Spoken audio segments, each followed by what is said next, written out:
Dalam konteks budaya adalah liberal itu biasanya menoleransi, membiarkan,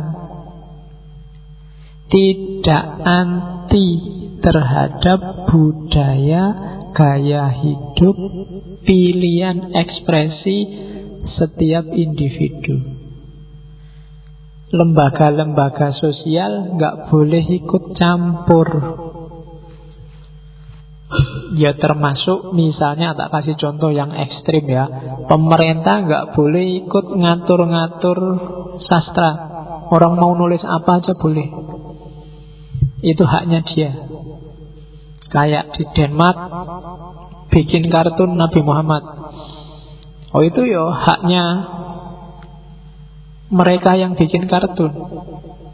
Itu dalam konteks budaya. Kalau kamu marah, jangan kamu demo yang bikin kartun, bikinlah kartun tandingan yang sama-sama melecehkan biar tambah rusak. Jadi maunya mereka begitu. Loh, ini kebebasan pers ya. Kalau mereka nggak bisa dikomplain, ya satu-satunya jalan ya kamu bikin aja kartun tandingan, entah dengan gaya kayak gimana. Nah itu maunya mereka begitu. Seni atau otonomi kampus, akademisi, bahkan perjudian, seks sana kan juga seks yang liberal, bebas. Kalau suka sama suka, monggo aja. Yang tidak boleh dipaksa, meskipun sama pacarnya, bahkan sama istrinya. Kalau itu dipaksa, urusannya penjara, polisi. Jadi kalau kamu besok punya istri kok dipaksa, istrinya nggak mau, oh itu kamu, istrinya bisa lapor polisi. Jadi kalau pas malam pertama terus istrimu takut terus nggak mau, awas jangan jatuh aku, oh itu kalau kamu paksa, kamu besok pagi bisa masuk lapor polisi. Iya. Jadi makanya hati-hati, apalagi kalau dalam agama, kalau ada istri nggak mau melayani suami, dia akan dilaknat oleh malaikat sampai pagi. Ya.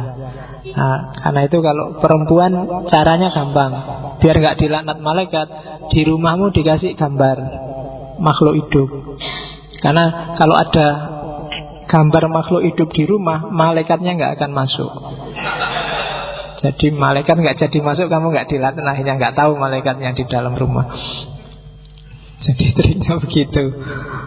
Oke, aborsi, pelacuran, dan segala yang maunya dikontrol itu kalau katanya orang barat, biar aja suka-suka mereka. Silahkan tanggung sendiri resikonya, itu pilihan dia sendiri kok. Seks bebas, kok terus hamil, kok terus aborsi, pendarahan, meninggal, urusanmu dewe, salahmu dewe. Sudah ngerti resikonya toh, sudah besar toh, ya wis, tanggungan dewe. Cara mikirnya begitu. Jadi itu dalam konteks budaya. Kamu mau nulis kayak gimana saja, monggo, itu urusanmu. Tapi kalau jelek, kemudian kamu dikritik banyak orang sampai habis, ya jangan marah. Oh, salahnya sendiri, karyamu jelek. Jadi cara mikirnya semacam itu. Bukan urusan kok bodoh banget ya, orang seks bebas kok boleh. Enggak, karena mereka nganggap kalau orang sudah dewasa, pikirannya sudah full, itu harusnya nggak melakukan itu. Seandainya melakukan, dia tahu resikonya dan siap menanggung. Cara mikirnya begitu. Ya meskipun nggak nyampe ke kita kan. Termasuk yang sekarang populer itu kan, LGBT. Apa singkatannya apa? Iyalah, kamu yang mengalami yang ngerti. Ya, jadi liberalisme dalam konteks budaya semacam ini. Terus dalam konteks sosial, kalau dalam konteks sosial, teori yang dipinjam adalah teorinya John Stuart Mill. John Stuart Mill ini nulis buku yang judulnya On Liberty, tentang kebebasan. Jadi secara umum pikirannya sama kayak di liberalisme klasik. Yang jelas dia ingin memperjuangkan namanya kebebasan sosial. Ciri paling mudah dari kebebasan sosial adalah tidak adanya penguasa yang tiran atau sistem sosial yang tiranik. Tiranik itu maksa. Semakin sistem sosial, sistem politiknya maksa, maka di situ tidak ada kebebasan.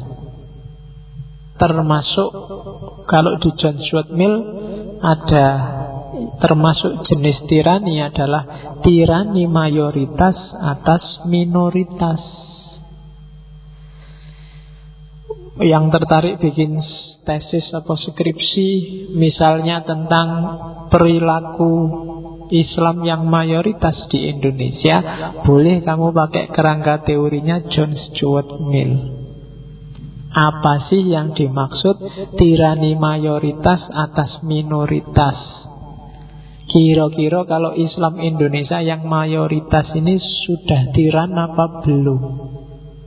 Carilah teori itu di bukunya John Stuart Mill. Buku lama, tahun 1800. Bisa kamu download gratis di internet, bahasa Inggris. Yalah, hanya bisa dibaca yang TOEFL-nya 450 ke atas. Karena bahasa Inggris lama itu beda dengan bahasa Inggris baru. Jadi lebih sophisticated. Tapi tidak apa-apa, kalau kamu semangat pasti bisa diraih. On Liberty, untuk memahami perilaku mayoritas. Ya sebenarnya nggak cuma hubungannya sama Islam dan non-Muslim. Misalnya apa wis di Indonesia ini NU Muhammadiyah, mayoritas NU di Indonesia. Kira-kira NU kalau pakai teori itu sudah tiran apa belum? Kira-kira misalnya di Jogja ini, misalnya Jawa dan non-Jawa, mayoritasnya Jawa. Nah ini Jawa ini sudah tiran nggak pada yang non-Jawa di sini? Kayak saya bolak-balik ngomong pakai bahasa Jawa, mungkin yang bukan Jawa kan nggak paham.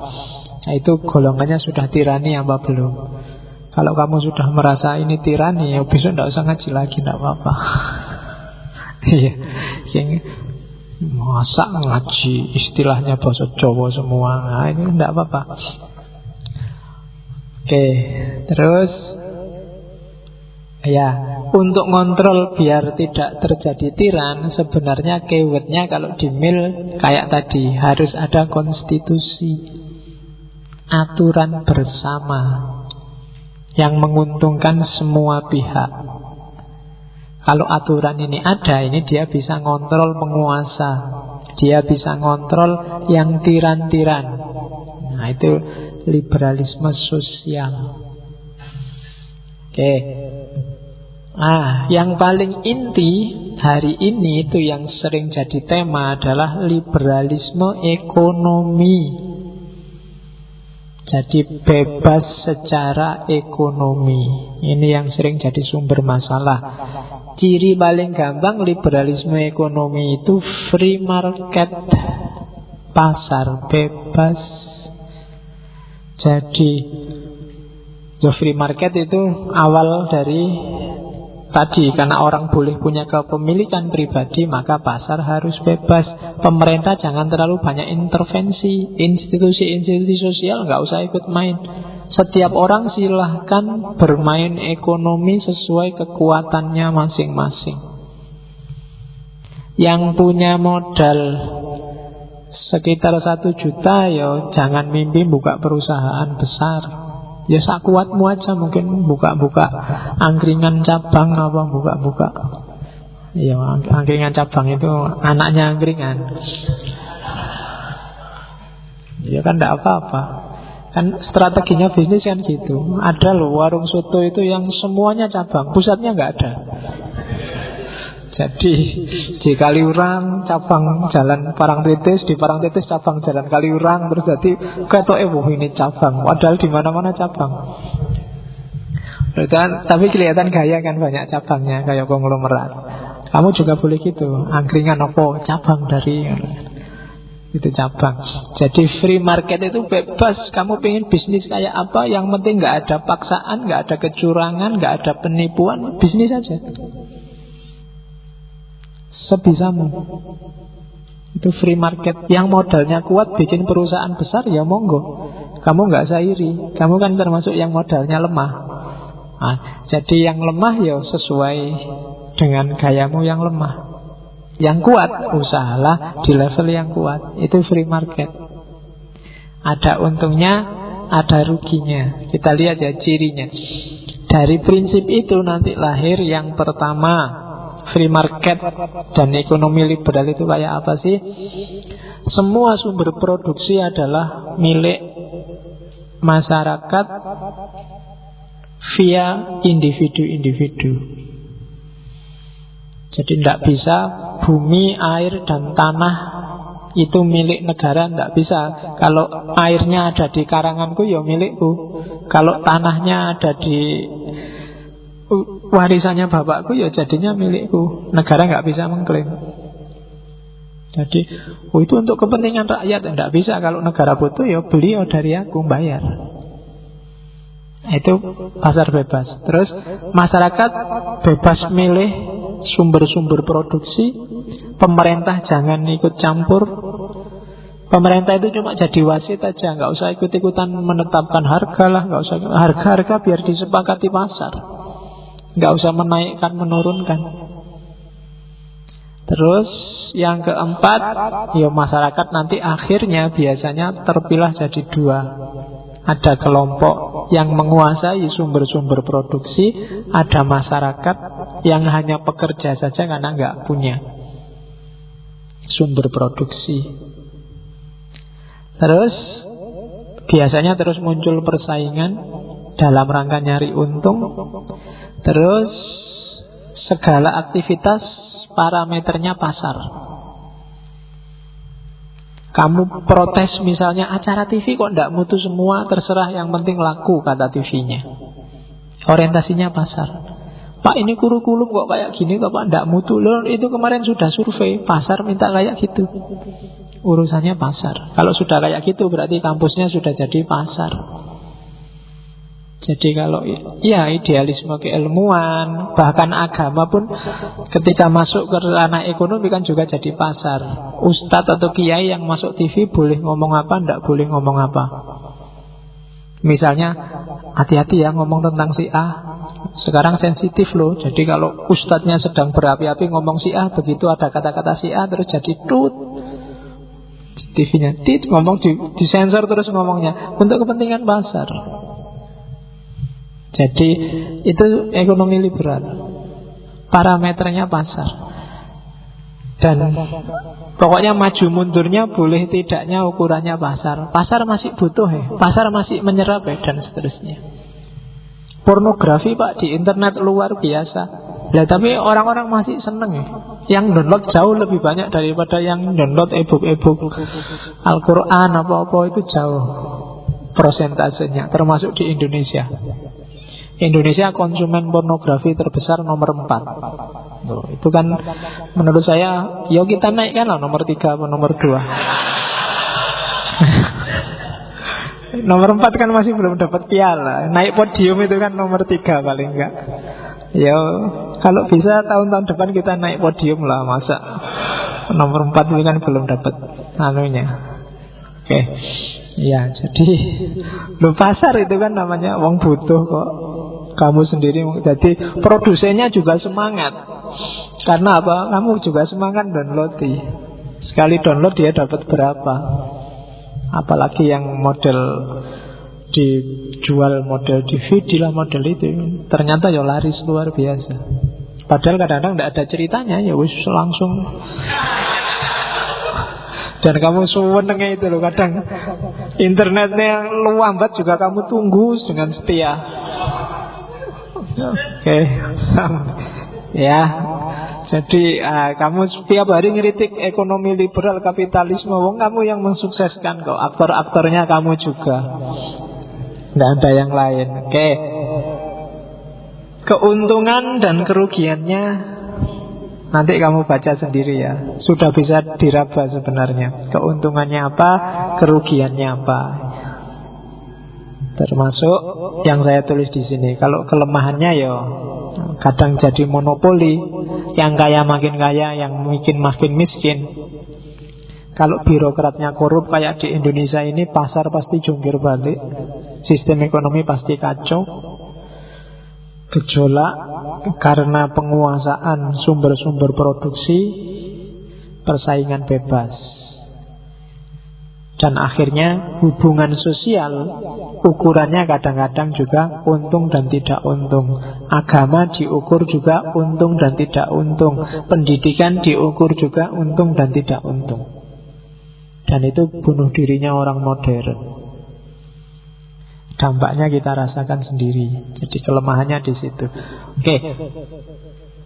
Hari ini dikenal isu juga neoliberalisme. 10 menit saya ngomong yang agama sebenarnya, tapi kita agak cepat ya. Neoliberalisme itu yang sekarang orang sering debat. Itu cirinya setidaknya 1, 2, 3, 4, 5, 6. Neoliberalisme itu titik tekannya pada kepemilikan pribadi, kebebasan individual, menekankan nambah numpuk harta kekayaan, bukan distribusi. Jadi yang kaya, makin miskin tadi. Terus kompetisi pasar tanpa regulasi, atau kalau ada regulasi ya minimal aja. Serahkan semua pada mekanisme pasar. Terus efisiensi. Dan yang terakhir, intervensi pemerintah sebaiknya tidak ada, atau kalau ada harus sangat rendah. Itu namanya neolib. Orang yang punya gaya ini, dia termasuk kelompok neoliberal. Agak beda sama yang liberal klasik. Kalau di liberal klasik, negara itu hanya alat. Tapi kalau di neolib, negara bisa jadi aktor. Cuma aktor yang mensukseskan kepemilikan pribadi, individual, dan lain-lain. Bedanya di situ. Oke, sebentar kita ngomong ke pengaruhnya ke agama. Jadi liberalisme John Locke, Thomas Hobbes tadi nanti dipuncaki oleh René Descartes yang bilang bahwa aku berpikir maka aku ada. Ketika dideklarasikan rasionalisme oleh Descartes, lahirlah kebebasan sekaligus menyisihkan semua yang tidak rasional, semua yang tidak bisa dipikir, antara lain agama. Dan disetujui oleh banyak filosof selanjutnya, termasuk David Hume, termasuk Immanuel Kant, bahwa agama adalah sesuatu yang non-rasional. Sementara dia non-rasional, padahal peradaban modern itu butuhnya rasio, akhirnya agama lambat laun tersisih. Teori ini akan kita perjelas minggu depan ketika kita ngomong sekularisme. Nah, dari situ nanti lahir kelompok beragama yang liberalis. Kalau di Kristen diawali dari lahirnya Protestanisme. Gerakannya disebut gerakan reformasi. Kalau di Indonesia reformasi itu dari era Orde Baru ke era reformasi, jatuhnya Soeharto, naiknya Habibie. Kalau di Barat reformasi itu era ketika lahirnya Protestanisme karena menggugat gaya Katolikisme yang cenderung hegemonik lewat organisasi gerejanya. Martin Luther dan kawan-kawan. Gaya ini nanti dilanjutkan oleh beberapa filosof teolog. Schleiermacher dengan hermeneutika romantiknya, Ritschl dan kawan-kawan. Nah, modus frameworknya, gayanya liberalisme agama, baik yang Islam maupun yang Kristen, itu biasanya ciri teorinya 3. Yang pertama rasionalisme, rasio yang dipakai. Yang kedua romantisisme, basis idenya adalah kebebasan. Setiap orang itu bebas milih, bebas memutuskan, dan harus tanggung jawab terhadap keputusannya. Yang ketiga, naturalisme, kosmologinya. Jadi menganggap alam semesta ini sudah ada mekanisme bakunya, ada sunnatullahnya. Jadi liberalisme dalam agama frameworknya tiga itu. Terus cara berpikirnya, apapun isi pemikiran Islam liberal, termasuk dalam Islam itu ada 1, 2, 3, 4, 5, 6. Ada 6 gaya terhadap isu apapun. Yang pertama adalah asumsi bahwa agama itu untuk manusia, bukan kebalikannya, manusia untuk agama. Agama untuk manusia itu berarti adanya agama harus jelas manfaatnya bagi manusia. Tidak dibalik. Jangan sampai manusia dikorbankan untuk agama. Karena Allah ngasih agama itu untuk kepentingan manusia, biar manusia hidup nyaman, tentram, sejahtera, menjalankan fungsinya jadi khalifah. Agamawan selama ini, katanya kelompok liberal, cara mikirnya kebalik. Jadi manusia untuk agama. Jadi manusianya dikorbankan untuk agama. Dan agama di situ terus dogmatisme, tafsir tertentu dari manusia tentang agama. Maka sekarang harus dibalik. Loh, ikut tafsir tertentu tidak apa-apa, wong manusia biasanya memang ikut tafsir tertentu. Tapi cari yang bermanfaat, cari yang maslahat. Itu gaya pertama. Biasanya maslahatnya apa? Kalau sudah lenyap maslahatnya, biasanya terus muncul gagasan, ayo ditafsir ulang. Yang kedua, otonomi manusia. Jadi setiap orang itu otonom. Silahkan memahami sendiri, silahkan merasionalkan agamamu sendiri, karena nanti kamu akan tanggung jawab sendiri. Jangan mau dihegemoni, jangan mau diatur-atur, jangan mau dipaksa-paksa ikut cara berpikir, cara beragama tertentu. Itu yang kedua. Yang ketiga, konteks atau latar belakang budaya harus didahulukan daripada aspek doktrinalnya. Jadi budaya, doktrin itu hidup dalam budaya. Maka dahulukan dulu kalau ingin memahami doktrin, budayanya. Untuk memahami Islam yang turun di Arab abad ke-7, ke-6, maka pahami Arab abad ke-6, gaya hidupnya, mode berpikirnya, kondisi ekonomi, sosial, budaya, bahkan geografisnya. Akan jadi kunci untuk memahami doktrin. Kamu tidak akan bisa paham surga, neraka, malaikat, benar salah versi Islam kalau tidak paham Arab abad ke-6. Konteks. Jadi konteks jadi sangat penting kalau di liberal. Kamu kan nggak akan kenal unta, tidak akan kenal kurma, tidak kenal buah tin, buah zaitun. Itu kan semua dari Arab era itu. Untuk memahami Al-Quran harus masuk ke sana.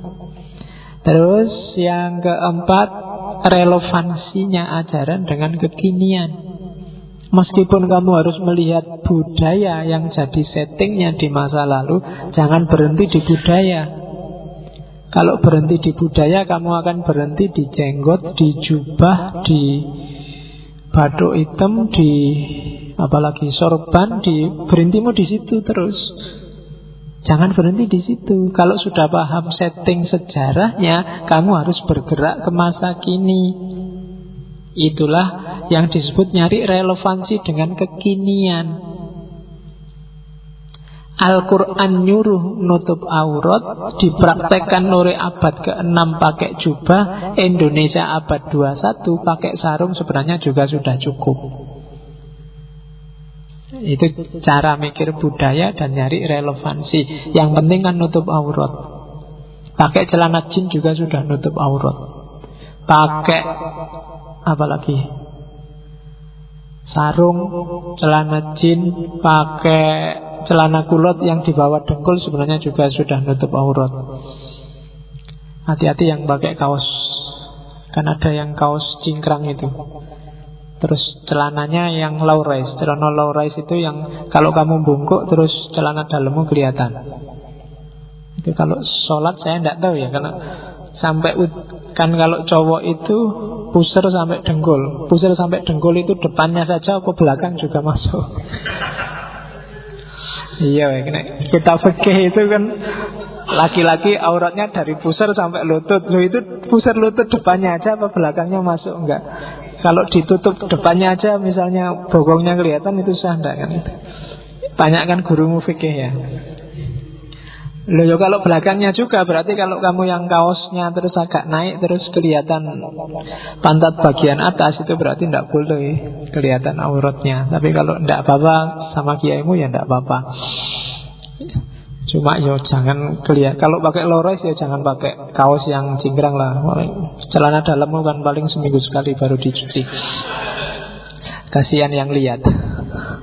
Oke, terus demitologisasi. Kalau demitologisasi itu maksudnya semua yang tidak masuk akal itu kan dianggap mitos. Dan mitos itu tidak bisa dia operatif dalam hidup. Caranya apa? Didemitologisasi, dimaknai secara eksistensial, biar relevan dengan hari ini dan bisa operatif. Ya misalnya kalau zaman dulu misalnya Abduh itu menafsirkan, di tafsirnya itu menafsirkan jin itu sebenarnya bukan kok jin ada makhluknya. Jin itu ya semacam virus-virus, bakteri itu dan seterusnya. Nah, itu kan memaknai teks secara eksistensial. Jadi kalau ada kamu sedang flu, itu kan kemasukan virus. Itu mungkin bahasan desanya sebenarnya kamu sedang kesurupan jin. Itu kalau versi Abduh, karena virus dan kawan-kawan itu jin. Kalau malaikat itu apa dan seterusnya. Itu kan memaknai mitos sesuai dengan kondisi eksistensial hari ini. Dan yang terakhir, gaya bahasanya juga harus mengadaptasi gaya bahasa kekinian. Untuk biar Islam ini modern, ya gaya bahasanya harus gaya bahasa modern. Dia harus diterjemahkan, ditafsirkan dengan gaya modern. Jadi 1, 2, 3, 4, 5, 6. Ini 6 gaya yang jadi modus pemikirannya liberalisme agama. Kalau di Indonesia berarti termasuk Islam yang liberal. Saya kasih Islam yang liberal ya, karena tidak selalu Islam yang liberal itu tergabung dalam satu lembaga yang namanya Jaringan Islam Liberal. Banyak orang yang mungkin cara berpikirnya liberal tapi dia tidak masuk anggotanya sana. Atau mungkin ada yang masuk anggota sana tapi jangan-jangan mikirnya nggak terlalu liberal. Karena liberalisme agama atau Islam liberal itu sebenarnya kan kata sifat. Orangnya bisa siapa saja. Dan itu pengaruh dari liberal yang kita jelaskan di awal tadi. Kebebasan manusia, kemandirian manusia, luasnya ruang privat dan mengecilnya ruang publik dan seterusnya. Itu berarti modus-modus yang mempengaruhi cara berpikir liberalisme. Oke, nanti kalau ada waktu kita akan masuk secara lebih detail untuk Islam yang liberal. Karena Islam yang liberal sebenarnya kelanjutan dari sini. Nanti kan liberalisme masuk ke dunia Islam pertama yang membawakan Napoleon dan kawan-kawan waktu dia masuk Mesir. Jadi Napoleon itu masuk Mesir nggak cuma membawa pasukan untuk jajah, tapi dia juga membawa ratusan ilmuwan. Itu yang bikin pencerahan besar-besaran di Mesir. Muncul generasi-generasi. Generasi pertama nanti Rifa'ah Rafi Al-Tohtawi, itu generasi pertama. Generasi kedua Jamaluddin Afoni, Muhammad Abduh dan kawan-kawan.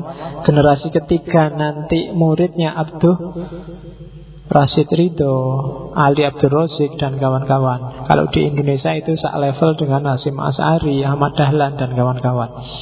Dan generasi keempat yang belakangan ini, Hasan Hanafi, Arkun dan kawan-kawan. Kalau di Indonesia itu nanti satu level sama Gus Dur, Khalis Majid dan kawan-kawan. Generasi kelima nanti generasinya ngaji filsafat ini. Semoga 1, 2, 3 adalah yang meletik. Itu kalau bahasanya Albert Khorani disebut liberalisme juga dalam agama. Kalau ada waktu kita jelajahi lagi lebih dalam. Cuma paling enggak malam ini kita ngerti itu loh yang disebut liberal itu, dengan segala konotasi dan konteksnya. Oke, saya kira itu. Minggu depan kita akan ngomong tentang liberal pluralisme. Ya, ada apa sih pluralisme? Istilah yang paling sering kita dengar beberapa tahun terakhir. Saya kira itu. Insya Allah ketemu lagi minggu depan. Wallahul muwafiq wal afu minkum wallahu a'lam bis-shawab. Wassalamualaikum warahmatullahi wabarakatuh.